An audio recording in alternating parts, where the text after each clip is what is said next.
जिंदाबाद जिंदाबाद north east petroleum मजदूर यूनियन जिंदाबाद जिंदाबाद जिंदाबाद नॉर्थ ईस्ट पेट्रोलियम मजदूर यूनियन जिंदाबाद जिंदाबाद जिंदाबाद সকলে দেশব্যাপী সমগ্র দেশ জুড়ে আজির এই প্রোগ্রামটো চলি আছে। তার চারিটা ডিমান্ড, মুখ্য ডিমান্ড আপনালোকে জানে 9 জুলাইত আমি সাধারণ ধর্মঘট আমার দেশব্যাপী করেছিল না নাই? আর এই স্ট্রাইকটো ঐতিহাসিক আছিল, কারণ 35 কোটিরও অধিক শ্রমিক এই স্ট্রাইকত এই ধর্মঘটত যোগদান করেছিল। এই ধৰ্মঘটৰ লগত সংগতি ৰাখি, কাৰণ আমি আগতেও কৈছিলো, আমাৰ কেন্দ্ৰীয় শ্ৰমিক সংগঠনে এই কথাটো বাৰে বাৰে কৈছিল। আমি আৰম্ভণিটো কৰিছো 9 জুলাইৰ পৰা। এতিয়াৰ পৰা কন্টিনিউ আমাৰ প্ৰতিবাদ চলি থাকিব সমগ্ৰ দেশখনত। সেই হিসাবত আজি সিফ 4টা ইস্যুৰ ওপৰত আমি প্ৰতিবাদ দিবসত সামিল হয়েছো। 1 নম্বৰ হল ব্যক্তিগতকৰণ। আজি যিখন কোম্পানীত আপনালোকে কাম কৰি আছে সেই কোম্পানীৰ লাইফলাইন, এই কোম্পানীৰ লাইফলাইনটো কি? লাইফলাইন হল পাইপলাইন। পাইপলাইন যদি ব্যক্তিগত মানুহৰ হাতত গুচি যায়, তেনেহলে IOCয়ে তেলটো পাম্পিং কৰি ইয়াতে আনিব পাৰিব নেকি? সিহঁতে এই ব্যক্তিগত মালিকবিলাকে নিজৰ ইচ্ছা খুশি মতো সিহঁতে কি কৰিব, মটৰটো চলাব যেতিয়া সিহঁতৰ প্ৰয়োজন হ'ব। এতিয়া এইটো হল 1 নম্বৰ। তাৰ মানে ব্যক্তিগতকৰণ সম্পূৰ্ণৰূপে বন্ধ হ'ব লাগিব। 2 নম্বৰ হৈছে আমাৰ লেবাৰ কোড। আপোনালোকে জানে আমি কেইদিন আগত 2-3 দিন আগত সাধারণ সভা করেছো। বেতকুচির ভিতরত ইস্যু আছিল আমার ন্যূনতম মজুরি PF ESI। এই লেবার কোডটো আনি তেখেতসকলে যেটো আমার ন্যূনতম শ্রম দরমা আইন, এই আইনখন তেখেতসকলে নাইকিয়া করে দিছে। ফলত কি হব গৈ, যেটো আমার ন্যূনতম মজুরি প্রতি 5 বছরের মূরে মূরে বাড়ি থাকে, এই ভাড়াটো বন্ধ হয়ে গল। এতিয়া আমি মালিকবিলাকক ধরিলে এই আগর রেটত ধরিব লাগিব, কিন্তু বয় বস্তুর দাম বজারত 10 গুণ 100 গুণ বাড়ি গৈছে। 5 বছরের মূরত আমার মিনিমাম ওয়েজেস রিভাইজ করিব লাগে, কিন্তু সরকারে নকরে। 10 বছর হয়ে গল, আমি বারে বারে আন্দোলন করে আছো, কিন্তু সরকারে আজিলৈকে মিনিমাম ওয়েজেসটো আজি করিম কালি করিম এই বাহানা দি এইটো মানে দেরি কৰি আছে মালিকৰ স্বাৰ্থত। কাৰণ এই পুঁজিপতিবিলাকৰ চান্দাৰ ওপৰত এই আমার সরকার যেটো এই সরকারের 2 নম্বরই সব চলি আছে। আমি 2 নম্বরই এর কারণে কৈছো, কিয় পুঁজিপতির পৰা চান্দা লব লাগে? পুঁজিপতিয়ে চান্দা এনে দিব নেকি? আপনার কন্ডিশন রাখিছে মিনিমাম ওয়েজেসটো যাতে না বাড়ে। তার মানে মালিকবিলাকে দরমা বেশি দিব লাগিব। এর কারণে এই আইনটো প্রত্যাখ্যান করিব লাগে।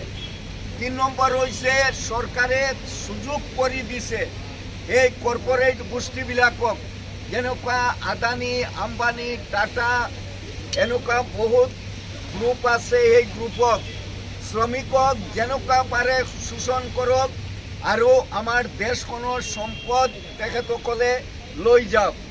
আপোনালোকৰ চকুৰ সন্মুখত আমাৰ গোপীনাথ বৰদলৈ আন্তর্জাতিক বিমানবন্দর, আমার পয়সা আপনার পয়সাতে বিমানবন্দরটো হয়েছে, কারণ আমি ট্যাক্স দিও। ট্যাক্স কোনে দিয়ে? আমি দিও। সাধারণ মানুষে আজি 1 কেজি চাউল কিনিলে, ডালি কিনিলে GST লাগে। এই টকাত গৈ ইমান ডাঙর একটা প্রতিষ্ঠান প্রফিটেবল আমার ইন্টারন্যাশনাল এয়ারপোর্ট গোপীনাথ বৰদলৈ নামত, এই এয়াৰপোৰ্টটো তেখেতসকলে আদানিত গতাই দিলে। ঠিক এনেকুৱা IOCৰ পাইপলাইন এতিয়া আম্বানিক দিয়াৰ কাৰণে অলৰেডি নোটিফিকেশন হয়ে গৈছে। অৰ্থাৎ নুনমাটিৰ পৰা যিখিনি তেল আপনালোকে ইয়ালৈকে আহিব, সেইটোৰ পাৰমিশন লব লাগিব আম্বানিৰ পৰা।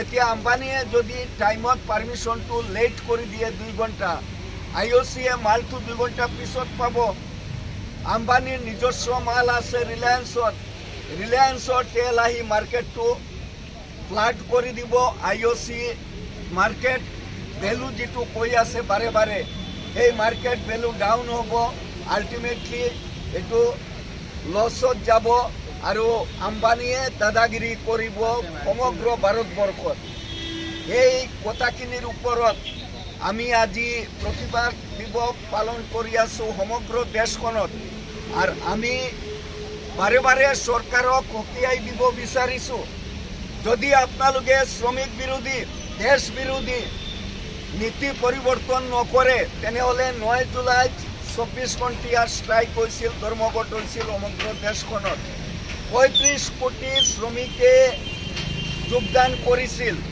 এতিয়া কিন্তু নেক্সট আইব 100 আৱাৰ্ছৰ ধৰ্মঘট তেতিয়া চৰকাৰ যাব ক'ত এই ধৰ্মঘটত খালি আপোনালোকে আমি অকলে নহয় তাত বেংক LIC GIC সরকারি কর্মচারী বেসরকারি কর্মচারী সকলে যোগদান করেছিল এই সরকার থাকিব নেকি এই সরকার ফ্লপ করিব এর কারণে সরকারক আমি আহ্বান জানাইছো আপনালোকে মিনিমাম ওয়েজটো অতি সোনকালে ডিক্লেয়ার করক আপনালোকে প্রাইভেটাইজেশন বন্ধ করক আম্বানিক IOC বা BPCL SPCL পাইপলাইন গতাই দিয়া নচলিব আপোনালোকে কর্পোরেট গোষ্ঠীক শ্রমিকক হাৰাশাস্তি কৰি সম্পদ লুণ্ঠনৰ যেটো ৰাস্তা খুলি দিছে এই ৰাস্তাটো বন্ধ হ'ব লাগিব এইখিনি কথাৰ ওপৰত আজি আমাৰ প্ৰতিবাদ আৰু এই প্ৰতিবাদটো আমি সাব্যস্ত কৰিছো আমি ধন্যবাদ দি আছো সকলো শ্ৰমিকক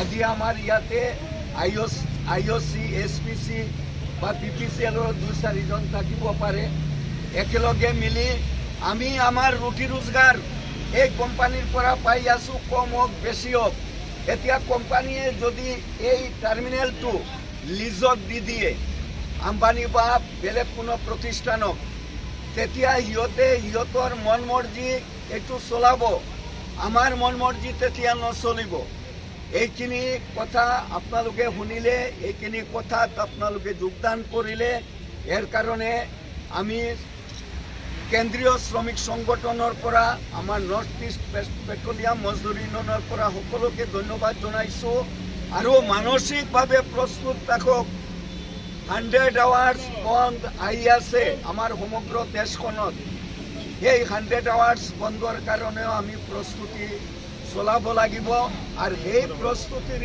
এটা পার্ট আজি আমি ইয়াতে কৰিছো এইখিনি আপোনালোকক জনালো আপোনালোকে এতিয়াৰ পৰা নিজে নিজে মন স্থিৰ কৰক আমি কাম কৰিম কামৰ দৰমহা আমি নাপাও পাও নেকি বাৰে বাৰে মিটিং কৰিব লাগে যিকোনো খবৰৰ বাবে যোগাযোগ কৰক 7099017330 লগতে 7099017110 নম্বৰত